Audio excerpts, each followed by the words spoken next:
Este episódio tem a ajuda da Casa do Impacto. Fundada em 2018, a Casa do Impacto é um hub dinamizado pela Santa Casa da Misericórdia de Lisboa, que tem como missão impulsionar uma nova geração de empreendedores e empresas que estão a desenvolver modelos de negócio com impacto social e ambiental positivo, alinhados com os Objetivos de Desenvolvimento Sustentável da Organização das Nações Unidas. Este espaço integra escritórios de startups de impacto, formação, co-work, experimentação e investimento. 5 anos após a sua criação, a Casa do Impacto soma já mais de 220 residentes, mais de 400 projetos apoiados através dos mais de 21 programas de aceleração ou ideação. No total representam 3,2 milhões de euros investidos em startup de impacto. Vamos lá para o episódio. Eu acho que tudo começa, claro, no sistema de ensino, não é? Acho que tudo começa pelas bases, em começarmos logo desde cedo, pelas crianças, a ensiná-las sobre dinheiro, sobre gestão financeira, sobre o que é um ativo, o que é um passivo, o que é uma dívida, o que é uma ação, o que é um controle orçamental, tudo isso.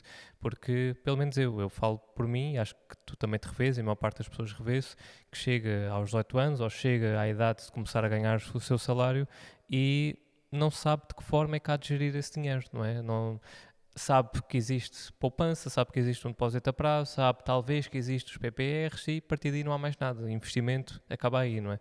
Ou, aliás, pode saber que existe a bolsa, existe aqueles gráficos das ações, mas que isso é tudo um casino, é um bicho-papão, que é só para perder dinheiro ou é só para os ricos, como se costuma dizer, e portanto é afastar daí o máximo possível.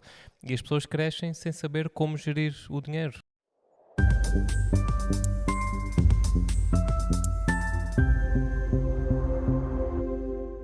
Olá a todos, sejam bem-vindos a mais um episódio aqui das Conversas de Café.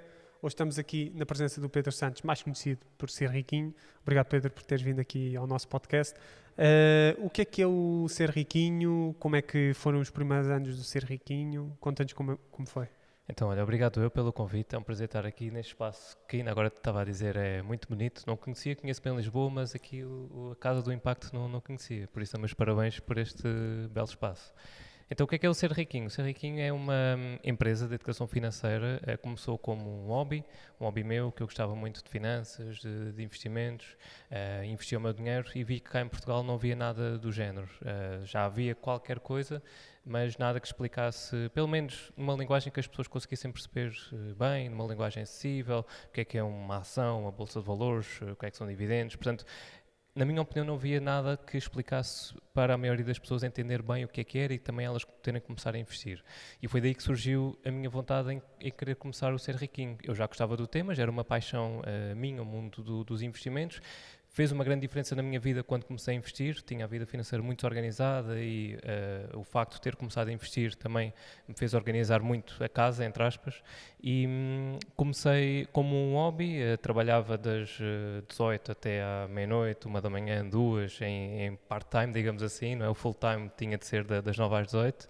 Portanto, foram ali 3 anos cansativos a fazer dois turnos, digamos assim, e o projeto foi crescendo, fui sempre tendo a consistência necessária para o projeto ir tendo uma boa base, todos os dias a publicar alguma coisa, todos os dias a entregar mais conteúdo. Depois comecei com um blog que já não tenho, depois fui para o YouTube, no Instagram mantive também sempre a consistência e criou desde dezembro que estou full time no Ser Riquinho, é o meu projeto agora pessoal, onde dedico todo o meu tempo. Já estou eu e a minha mulher, também a minha sócia neste projeto. Ela faz toda a parte de gestão financeira, de gestão do sucesso do aluno, do acompanhamento dos alunos e tudo mais. E neste momento já é uma empresa mesmo de educação financeira, com vários produtos, vários cursos de finanças pessoais, de investimentos, fazemos formações a empresas, fazemos também palestras para eventos, portanto já se tornou mesmo algo robusto na área da educação financeira. E o que é que te levou? Qual é que foi um momento marcante tu pensares, ok, olha, estou aqui no meu trabalho das 9 às 18 e quero dar o próximo passo e quero tornar isto full time. Qual é que foi um momento assim marcante que te levou a mudar de ideias? Olha, foi-se construindo com o tempo, porque Eu comecei, ao início, eu já sabia mais ou menos a estratégia que eu queria seguir com o Ser Riquinho. Ao início, dar muito conteúdo gratuito, depois ir criando os meus cursos, as minhas mentorias, as minhas formações, e ali passado, ao final de 2 anos, já estava a receber mais, a ter mais rendimentos do Ser Riquinho do que do trabalho por conta de outrem. Portanto, logo ao final de 2 anos já podia começar a fazer a mudança. Só que tinha muito medo na altura, não é? De sair, eu trabalhava no banco e ganhava bem, trabalhava como informático no banco, portanto ganhava relativamente bem para a média, e era sair de um banco com a estabilidade de trabalhar para outra empresa, para uma empresa muito sólida, e dedicar-me a um projeto que só tinha 2 anos, um projeto digital que sabia lá eu se tinha realmente pernas para andar ou não. Depois, ao longo desse ano, fomos crescendo cada vez mais, tendo cada vez mais alunos, cada vez mais conteúdo, fui-me dedicando também cada vez mais, e depois ali no final de 2023 eu virei-me para a minha mulher e disse: isto já não faz sentido, nós estamos aqui os dois a dedicar poucas horas a isto e estamos a ter aqui excelentes resultados. Se dedicarmos a tempo inteiro, melhores resultados ainda vamos ter, não é? E depois nós fizemos contas, vimos que tínhamos um fundo de emergência, um valor suficiente para, durante vários até anos, conseguirmos, se alguma coisa correr mal, termos aqui algo que nos segura financeiramente. Portanto, temos as bases financeiras já aqui muito bem criadas, vamos agarrar isto com unhas e dentes a 100%, e foi isso. Desde o final do ano passado que primeiro fui eu, depois foi ela, que estamos a tempo inteiro, sim. Ok.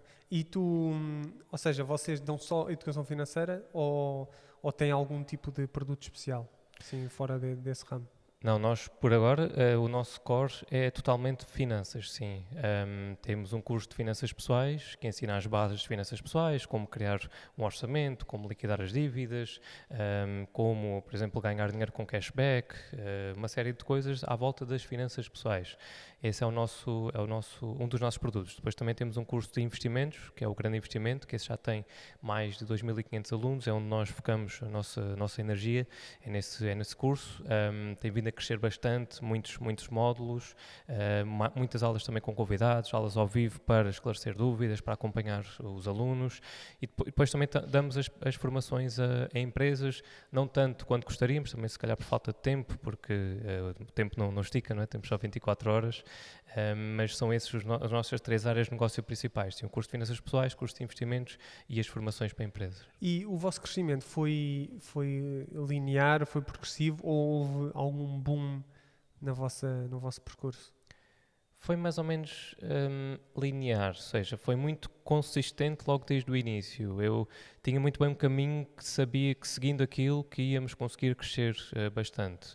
E fomos crescendo ali ao início. Eu ainda me lembro de à volta de mais ou menos 1.000 seguidores por mês no Instagram, depois no YouTube também, fazendo vídeos, também fomos crescendo de forma muito consistente. Portanto, ali ao final do primeiro ano já estávamos com 12, 13, 14 mil seguidores no Instagram. E depois, quando nos juntámos com uma equipa de marketing, aí sim conseguimos dar um belo salto. Nós começámos a investir bastante em tráfego pago, em anúncios, e a partir do momento em que colocámos dinheiro em anúncios, também a nossa exposição aumentou bastante, começámos a ter muito mais seguidores, também muito mais alunos, porque quem sabe de marketing percebe bem como é que se cresce de forma mais rápida, não é? Eu sabia a parte orgânica, a parte de tráfego pago, de anúncios, era com eles e fizeram um excelente trabalho. A partir daí sim tivemos aqui um boom, tanto de alunos como de seguidores. Ok. E para ti, qual é que é o tipo de investimento mais seguro a longo prazo?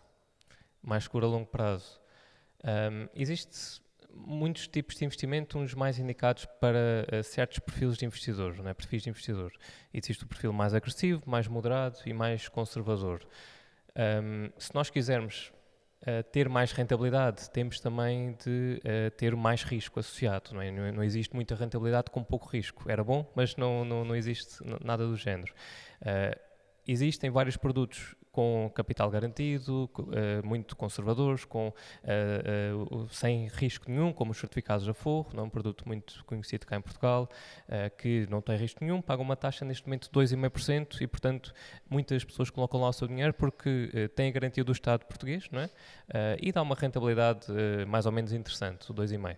Agora, quando queremos patamares maiores, não é? Rentabilidades de 8, 9, 10 ou mais por cento, temos que estar dispostos a arriscar um pouco mais. Mas eu sigo muito uma filosofia e também uma frase muito conhecida de Warren Buffett, o maior investidor, se calhar um dos maiores investidores de sempre, que diz que o risco está atrelado ao conhecimento que nós temos. Ou seja, quanto mais conhecimento nós tivermos sobre os mercados, sobre como é que funcionam os mercados, sobre como é que funciona a bolsa, o nosso risco também reduz bastante. Eu também comecei como um investidor conservador, como a maior parte dos investidores começam a querer investir só. Eu comecei com os certificados, depois fui para ações que eu conhecia bem, como a Coca-Cola, que também é uma empresa muito grande, também o risco dela ir à falência é muito, muito baixo, não é? Mas à medida que fui estudando, fui percebendo como é que a coisa funcionava, fui arriscando cada vez mais e hoje invisto num pouco tudo, seja ações, seja obrigações, seja até criptomoedas, que é o mais arriscado também que se pode investir. Portanto, eu defendo muito isso, que quanto mais nós temos de conhecimento, menor é o risco depois associado, o risco até de perdermos dinheiro. E quando tu dizes ações, também incluís os ETFs ou para ti é só ações individuais, digamos assim? Sim, ETFs também invisto bastante em ETFs, ou seja, os ETFs, para quem está aqui a ver e não sabe o que é que são ETFs, são género de cabazes, não é? São fundos negociados em bolsa que incluem dezenas ou centenas ou milhares de ações diferentes. Portanto, são fundos, são cabazes com muitas e muitas ações diferentes. E eu também invisto muito em ETFs. E considero, por exemplo, um ETF de ações, incluo na minha fatia de ações, porque é um cabaz que tem, na verdade, é ações, não é ETF de obrigações, também incluo na minha fatia de obrigações. Mas gosto muito, especialmente, de investir em ETFs de mercados que eu não conheço tão bem, que não conheço a fundo, mas que quero ter lá exposição, quero ter o meu capital investido. Por exemplo, há uns anos queria muito investir nas energias renováveis, foi há cerca de 2, 3 anos, sobretudo os Estados Unidos começaram a fazer um grande investimento em energias renováveis, só que não percebia muito bem do mercado, não percebia muito bem como é que ele funcionava, então em vez de estar a comprar ações individuais das maiores empresas, como, sei lá, a EDP Energias Renováveis ou outras empresas do género, quis ter exposição através de um ETF. Tenho logo um cabaz com muitas e muitas empresas, uma forma mais fácil de investir e expus-me a esse setor. Agora também ando a estudar muito o México, também não conheço muito bem como é que as empresas lá funcionam, também a tributação, a legislação, então através de um ETF consigo ter exposição às maiores ações do México. E depois também tens, por exemplo, ETFs de emerging markets, que é basicamente países que estão a emergir, digamos assim, passa o pleonasmo, estão a emergir e que às vezes eu acho que são normalmente países em desenvolvimento que estão a dar passo para serem países desenvolvidos. Sim, e esses têm muito potencial de crescimento, não é? Por exemplo, o que eu acabei de referir, o México é um país ainda emergente, subdesenvolvido, portanto está dentro desse cabaz de mercados emergentes. O Brasil também tem muito potencial, o Brasil é a eterna promessa, digamos assim, de um país desenvolvido, tem recursos naturais incríveis, é um país também incrível, só que nunca teve nenhum governo que realmente pegasse naquilo como deve ser. Mas sim, os mercados emergentes também é uma boa forma de investir, com mais risco elevado, não é? Lá está, não são países desenvolvidos, seja o risco de correr bem ou correr mal, não se sabe bem, não é? Qual é que vai ser a tendência, mas é outra forma de investir também. E como é que tu olhas para o investimento em projetos, startups, enquanto, por exemplo, o Business Angel? Achas que é uma possibilidade que as pessoas devem ter em consideração hoje em dia? Eu acho que sim. Eu acho que aí já é mais para quem já está há algum tempo neste mercado dos investimentos e percebe bem como é que as coisas funcionam. Eu, por exemplo, já começo a ponderar isso. Por acaso existe uma plataforma que ouvi falar há algum tempo que é Seeders.com. Sim. É um site em que permite, através daí, comprar mesmo capital social, equity de startups. Sim. E já pensei em começar a investir por aí, só que lá está, mais risco, mas Sim. mais rentabilidade também. Só que, lá está, posso também, eventualmente, encontrar uma Google, uma Microsoft e ganhar muito dinheiro com isso, não é? Sim, é porque eu até no outro dia vi uma imagem no LinkedIn de a participação social dos primeiros investidores da Uber. E era um deles, por exemplo, tinha colocado, acho que eram entre 90 ou 100 mil euros e que agora valia perto de 900 milhões. Coisa assim. Obviamente que isto é um caso no milhão, se calhar. Mas é sempre... É interessante olhar que uma pessoa investe num momento e consegue prever que, por exemplo, no caso dos ETFs, consegues prever que, tendo em conta o histórico, consegues prever que aquilo tem uma rentabilidade entre 8% e 11%. As startups, o que eu acho mais fascinante é que tu não consegues prever isso. Ou seja, Sim. consegues olhar para o modelo de negócio, consegues olhar para as pessoas que estão atrás, para o mercado, etc. Mas tu não consegues prever Sim. como é que se vai comportar nos próximos tempos, porque não há histórico disso. Exato. Que é o desconhecido, às vezes, para mim, pelo menos, é muito interessante. E eu fiz-te esta pergunta porque nós tivemos um convidado há uns tempos que ele diz que lhe faz um pouco de confusão as pessoas terem vários tipos de instrumentos financeiros no seu portfólio, mas que o investimento em startups ainda não é muito considerado. O que é que tu achas sobre isso? Sim, eu compreendo o porquê devido ao tal risco associado. Eu, por exemplo, no meu portfólio de investimentos, dedico ali 5% a investimentos de risco e é aí que eu incluo as criptomoedas, no caso Bitcoin e Ethereum. Mas já pensei em aumentar um pouco essa fatia do risco, da parte de risco da minha carteira, de 5% para provavelmente 10% e investir em startups, por exemplo, através daquela plataforma ou mesmo empresas que eu vou conhecendo e que façam sentido investir. Porque lá está, é uma pequena parte do portfólio, 5%, 10%, é uma pequena parte que, se correr bem, pode se transformar em muito dinheiro, não é? Se correr mal também estamos ali a falar de uma pequena fatia do portfólio total, não é? Mas lá está, se encontrarmos uma empresa com muito potencial, pode se multiplicar por muito, sim, esse dinheiro. Porque também, vejamos, quando tu investes se calhar 5%, tu também dás logo à partida esse dinheiro como perdido. Porque tu deves investir, é uma das coisas que eu aprendi no início, quando comecei a investir, foi que se deve investir o dinheiro que se está disposto a perder. Ou seja, quando tu investes, dás logo à partida como perdido, que não vais buscar daqui a uns tempos, porque lá está, não consegues prever o futuro, mas tens de assumir esse risco. Sim, sim. Eu costumo chamar de o dinheiro dos investimentos é uma espécie de dinheiro fantasma, porque nós estamos a aplicar, no meu caso e no caso que eu mais defendo, é investimentos a longo prazo, para 20, 30 anos. Eu invisto para me reformar antecipadamente, aos 40, 45 anos me conseguir reformar antecipadamente, é o meu grande objetivo. Portanto, durante este período não vou lá buscar o meu dinheiro, estou sempre lá a investir. Se perder faz parte, mas eu assumo esse risco. Mas é isso mesmo, é dinheiro que nós sabemos que o mercado funciona a longo prazo, que a curto prazo é muito imprevisível. Nós investindo em bons ativos, em boas empresas, sabemos que se elas têm um bom modelo de negócio, se apresentam boas perspectivas, a longo prazo vão crescer. A curto prazo não sabemos, podem amanhã valorizar 10, 20, 30%, no dia a seguir cair 10, 20, 30%, mas sabemos que olhando para as finanças, olhando para as perspectivas, para a administração, para a gestão, que a longo prazo vão crescer. É assim que o mercado funciona e tu referiste muito bem os 8 a 11% que os ETFs, por exemplo, do mercado americano deram nos últimos anos. Mas sim, a curto prazo é dinheiro que nós temos que estar dispostos a perder. Sim, sim, mas depois, por exemplo, no caso das criptomoedas não tanto, mas no caso dos ETFs, através dos dividendos nós até conseguimos começar a criar uma terceira, às vezes uma segunda ou terceira fonte de rendimento, que é uma das coisas que eu acho também bastante interessante, ao contrário das criptomoedas. É como uma pessoa está a investir, é como, por exemplo, não sei se a analogia é muito boa e depois quero saber o que é que tu achas, mas, por exemplo, quando investimos em imobiliário, nós investimos num ativo que, historicamente, vai valorizar ano após ano. Os ETFs é mais ou menos o mesmo. E porquê? Porque no imobiliário vai valorizando ano após ano e podemos tirar rendimento todos os anos através disso, por exemplo, através do arrendamento, ou alojamento local, etc. Nos ETFs é um pouco parecido, tendo em conta os dividendos. Sim, sim, é semelhante, é uma forma de rendimento que ambos os ativos dão, seja imobiliário, seja os ETFs. Podemos ganhar com a valorização tanto dos imóveis como a valorização do preço dos ETFs, sim, não é? Sim. E como complemento também receber ou as rendas dos imóveis ou as rendas dos ETFs. Perdão. Eu invisto também num tipo de ativo, não sei se conheces, que são os REITs. Os REITs, sim. chama-se REITs, eu gosto de chamar REITs, habituei-me desde o início, eu sei que digo mal, mas pronto.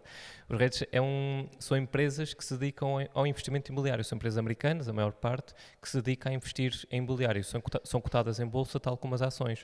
Ou seja, eu não percebo muito do mercado imobiliário físico, percebo muito dos REITs, já estudei muito bem os REITs, portanto gosto muito de ter exposição ao mercado imobiliário, lá está pelo crescimento sólido ano após ano, como sendo também um ativo de refúgio, um ativo que acompanha pelo menos o valor da inflação ano após ano, e também no caso dos REITs, eles pagam muito, muito bons dividendos.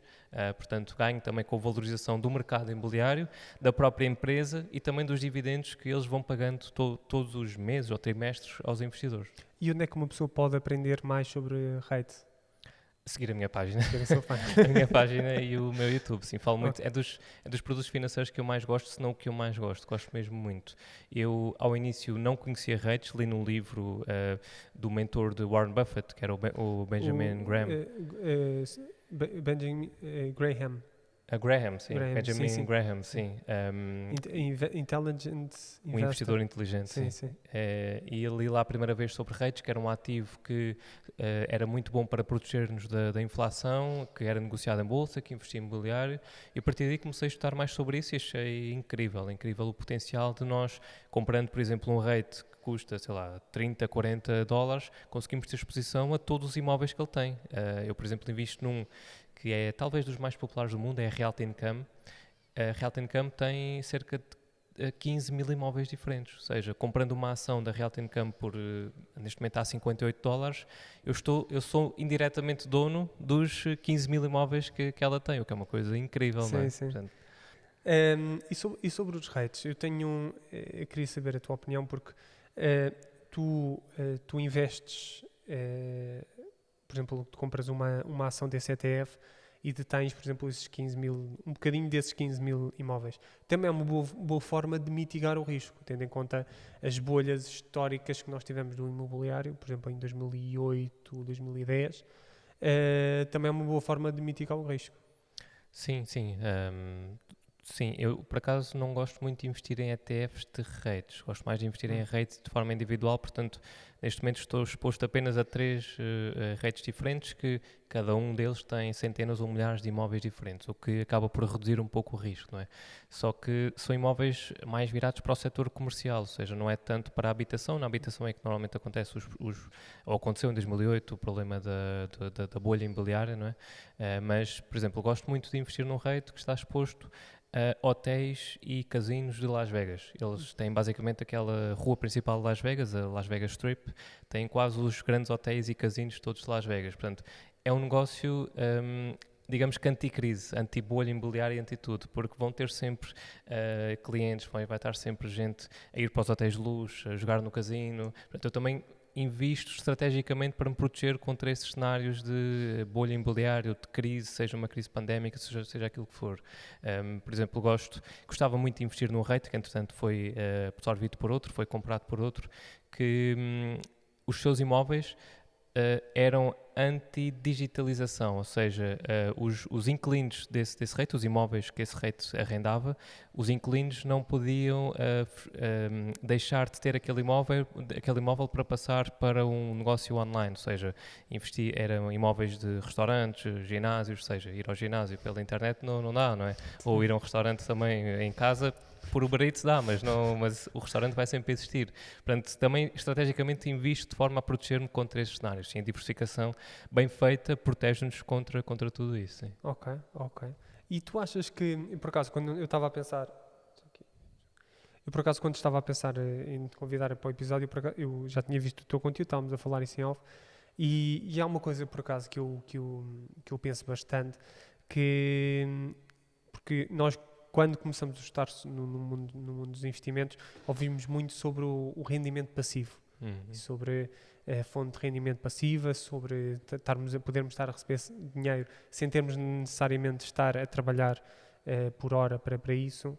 Tu achas que existe verdadeiramente um rendimento passivo? É porque normalmente, por exemplo, há certos tipos de negócios que nós podemos dar, por exemplo, 3 horas de trabalho e depois podemos estar a ganhar dinheiro depois dessas 3 horas de trabalho. Mas temos também de fazer algum tipo de manutenção desse negócio. Tu achas que existe mesmo um rendimento passivo 100%? 100% passivo é difícil, mas pode existir, sim. há muitas pessoas, sobretudo nos Estados Unidos, que investem exclusivamente em ETFs, como no ETF do SP500, não é? Do maior mercado, das 500 maiores empresas americanas, e que só a única coisa que faz é todos os meses reforçar esse ETF. Portanto, não tem trabalho nenhum com os seus investimentos, é só todos os meses pôr ali mais dinheiro no ETF. E de tempos a tempos recebe dividendos desse ETF. Portanto, é um rendimento passivo, porque só tem que reforçar o ETF e todos os meses, ou trimestre a trimestre, ou de semestre a semestre, está a receber um rendimento proveniente dos dividendos daquele ETF. Portanto, nesse caso, acredito que seja um rendimento passivo, sim. Eu, por exemplo, gosto de investir tanto em ETFs como em ativos individuais, como ações, REITs, obrigações, tudo mais. E, nesse caso, já não chamaria tão rendimento passivo, porque tem que acompanhar as empresas, as ações, os REITs, ver os seus resultados trimestrais, ver se a empresa está a evoluir, se está a crescer, como é que estão as suas contas, as suas receitas, os custos, tudo mais. Portanto, aí já me dá um trabalho mais ativo para depois ir buscar aqueles rendimentos passivos através dos dividendos, não é? Ou seja, tendo um trabalho ativo de querer acompanhar as empresas e fazer isso, não é bem um rendimento passivo, mas é quase. Através dos ETFs, só reforçando, acredito que sim, que esse termo rendimento passivo é bem colocado, sim. Ok. É porque eu às vezes penso que o rendimento passivo é que mesmo no caso dos ETFs nós temos de colocar dinheiro todos os dias, todos os meses, por exemplo, e temos de estar a trabalhar para esse dinheiro. Essa é a questão. É que depois os próprios... Ok, podemos pensar que depois, por exemplo, tu tens acho que são 400 mil dólares em ETFs, que te dá uma renda mensal, acho que ronda ali os 1.500 ou 2.000 em dividendos. Ok, que a partir desse momento aquilo consegue ser autossustentável, já não tens de colocar dinheiro, mas até esse momento tu tens de colocar todos os meses e tens de estar a trabalhar para esse dinheiro.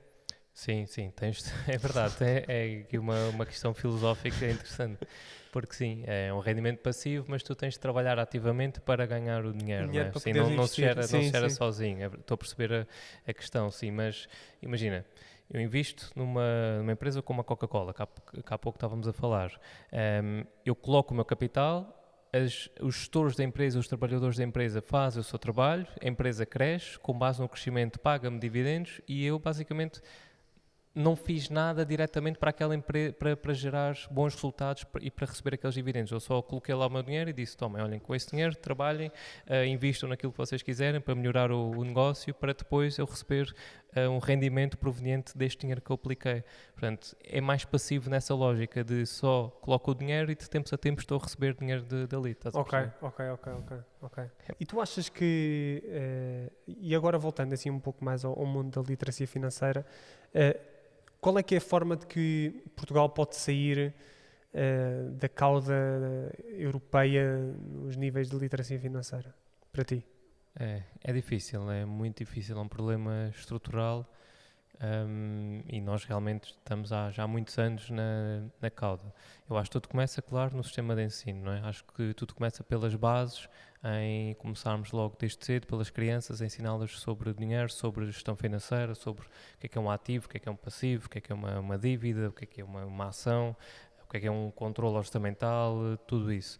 Porque, pelo menos eu falo por mim, acho que tu também te revês, e a maior parte das pessoas revê-se, que chega aos 18 anos ou chega à idade de começar a ganhar o seu salário e não sabe de que forma é que há de gerir esse dinheiro, não é? Não, sabe que existe poupança, sabe que existe um depósito a prazo, sabe talvez que existe os PPRs e a partir daí não há mais nada. O investimento acaba aí, não é?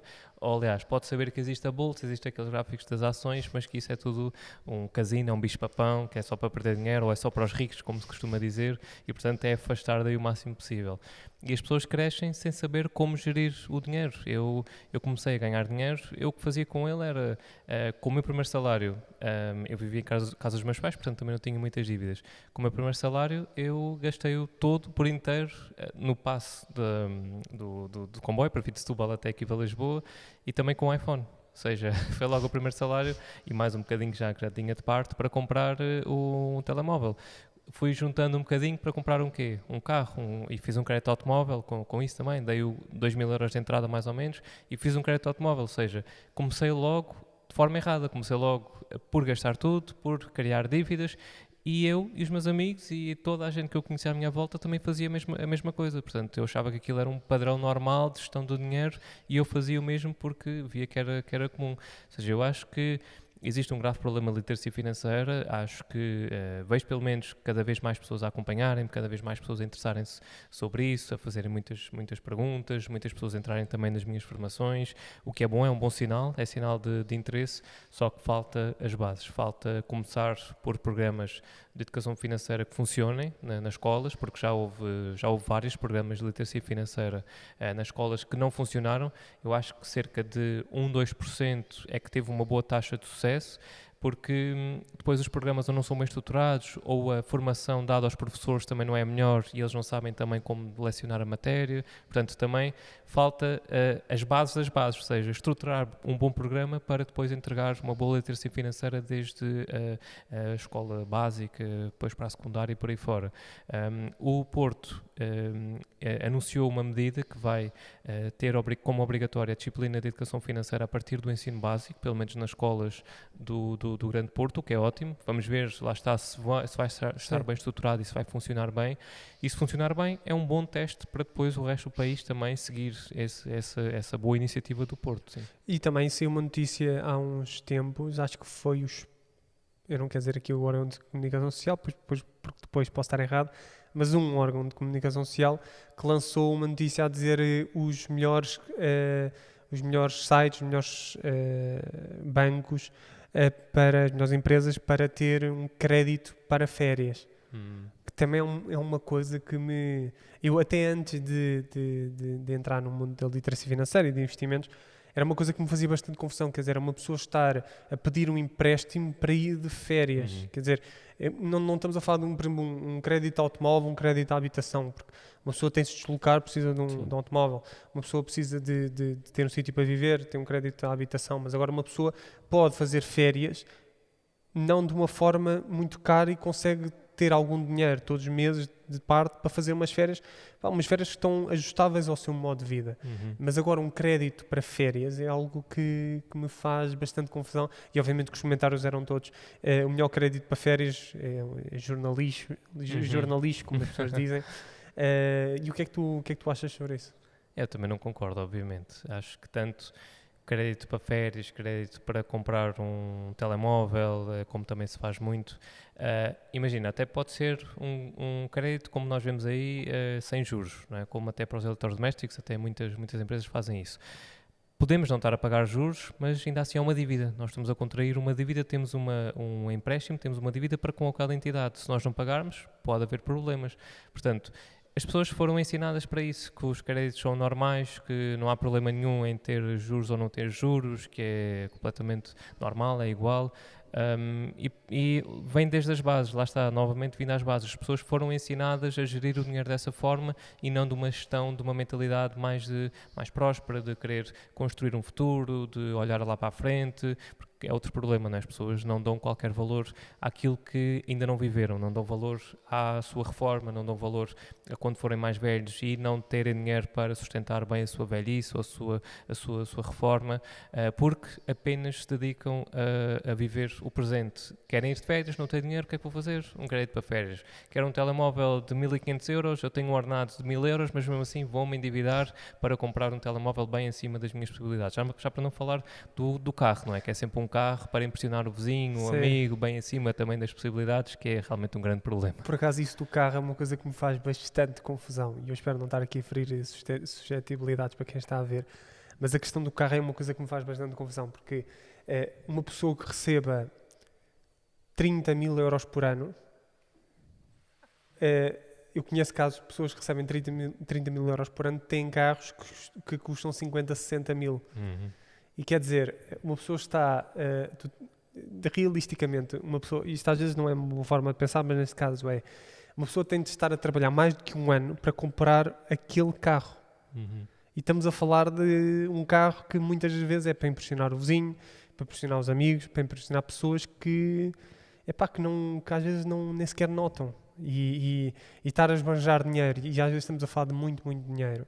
Estar a esbanjar dinheiro nesse nível é uma coisa que me faz bastante confusão. Eu digo aos meus amigos que o carro atual que eu tenho, que é um Volkswagen Up, que tem 70 cavalos, é uma maravilha.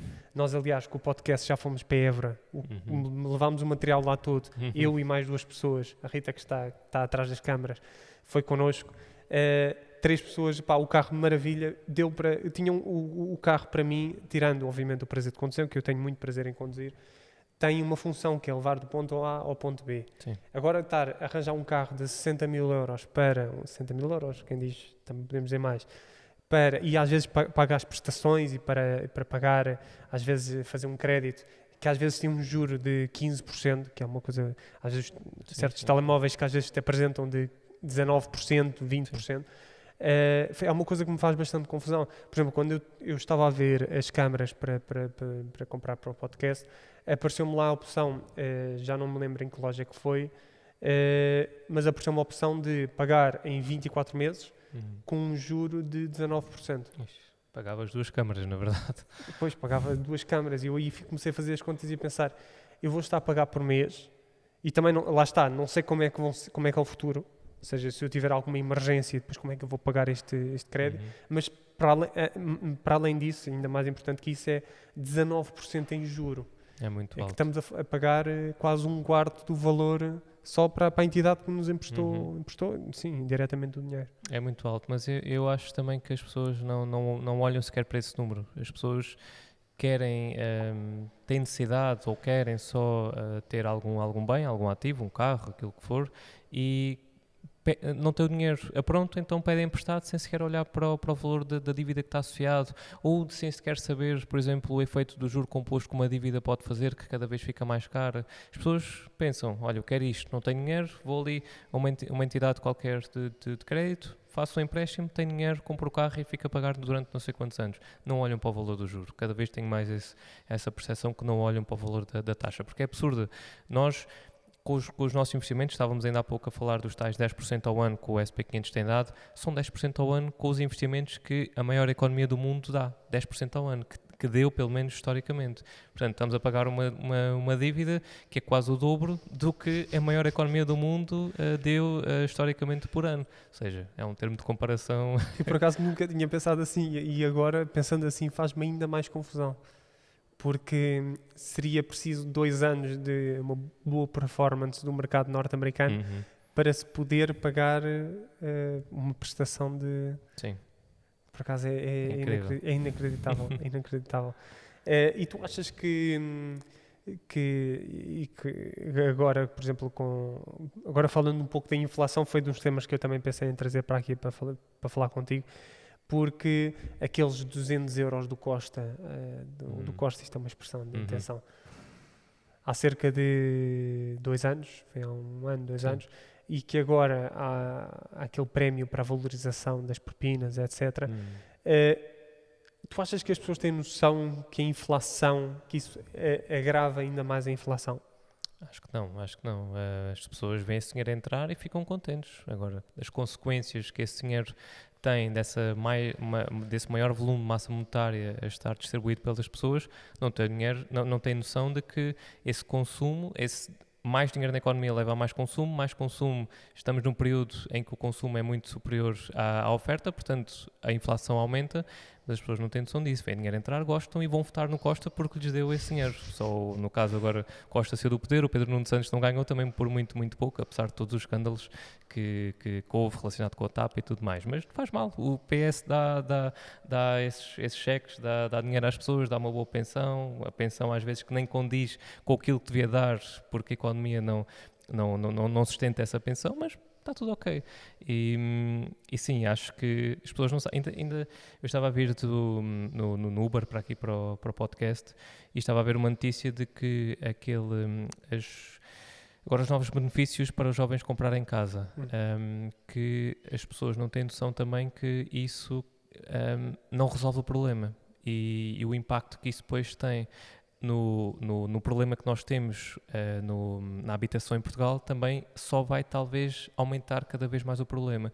E o próprio Governo disse, penso que foi ontem ou antes de ontem, que tinha noção que essa medida pode ser positiva para os jovens, mas que vai talvez agravar ainda mais o problema da habitação em Portugal, porque vai facilitar mais os jovens, no caso, a comprarem casa, não é? Vai-lhes dar melhores condições para isso, só que, por outro lado, a oferta não aumenta, portanto, não dão incentivos à construção, ao maior número de construção nova do mercado, que é muito necessária e que não existe, mas, por outro lado, facilita ainda mais o consumo e a procura, ou seja, mais procura, mais consumo, a oferta igual, vai aumentar ainda mais o preço das casas e a dificuldade que os jovens têm neste momento, por mais benefício que possa haver, vão continuar a ser dificuldades cada vez maiores, porque o preço das casas também vai sempre estar inflacionado. E também para não falar dos casos em que formalmente é o filho a comprar a casa, mas depois pode, obviamente que isto são pequenos casos, mas depois é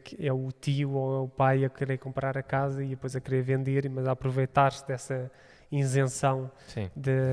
Mas pronto, isso também é uma... Sim, mas isso é o tipo de coisas que também o próprio legislador, o governo não consegue não consegue garantir que isso não vá acontecer.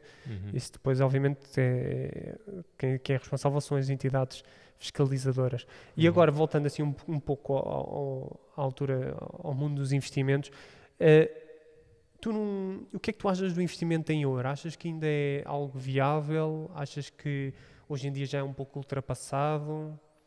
Eu invisto em ouro. Eu tenho cerca de 5% do meu portfólio total em ouro. E explico porque o ouro é desde sempre um ativo de refúgio, é um ativo de preservação de capital, enquanto que quando o mercado está turbulento, o mercado está em crise, quando vem, por exemplo, uma crise financeira, uma crise pandémica, ou uma crise de inflação, uma crise de juros altos, geralmente nesses casos os investidores tiram o seu dinheiro dos ativos mais arriscados, como as ações, não é? E colocam o seu dinheiro em ativos de refúgio como o ouro. E as pessoas pensam que o ouro já está ultrapassado, como tu disseste, há muito esse pensamento atualmente, mas, por exemplo, nestes últimos 2 anos, com a guerra na Ucrânia, com agora também as tensões no Médio Oriente, com os juros também altos, o ouro valorizou cerca de 20-25%. Ou seja, um rendimento espetacular, tendo em conta o tipo de ativo que o objetivo do ouro nem é esse, é só preservação de capital acima da inflação. Portanto, se valorizar 2-3% ao ano é o objetivo e está tudo bem. Só que tem valorizado muito devido ao refúgio que tem feito como preservação de capital devido às tensões que tem havido. Há um investidor e um economista muito conhecido nos Estados Unidos, que é o Ray Dalio. Ele gera um grande hedge fund, um fundo de investimento muito grande nos Estados Unidos, que ele diz que quem não investe em ouro ou não percebe nada da economia ou não percebe nada de história. Porque, tipicamente, é o que acontece. E eu tenho ouro no meu portfólio, especificamente para me proteger contra esses cenários mais turbulentos do mercado, e tem funcionado muito bem, especialmente agora nestes últimos 2 anos. Tem balanceado muito bem a minha carteira. Quando as ações e os rates, por exemplo, descem, os ETFs também descem, geralmente o ouro valoriza e acaba por ser aqui um contrabalanço da minha carteira que funciona muito bem. E também andaram a falar por exemplo, quando a Bolsa americana sofreu quedas, especialmente em 2020, notou-se que o ouro não acompanhou tanto. Ou seja, que o ouro consegue ser um pouco independente das restantes economias. Corrijo-me se eu estiver errado. Mas também relativamente à Bitcoin. Outros tipos de investimento consegue não ter qualquer tipo de correlação, qualquer tipo de dependência. Por exemplo, quando a Bitcoin desce, há várias empresas que também podem descer. Por exemplo, empresas que trabalham com criptomoedas. Sim. Obrigado, Pedro, por teres vindo aqui ao nosso episódio.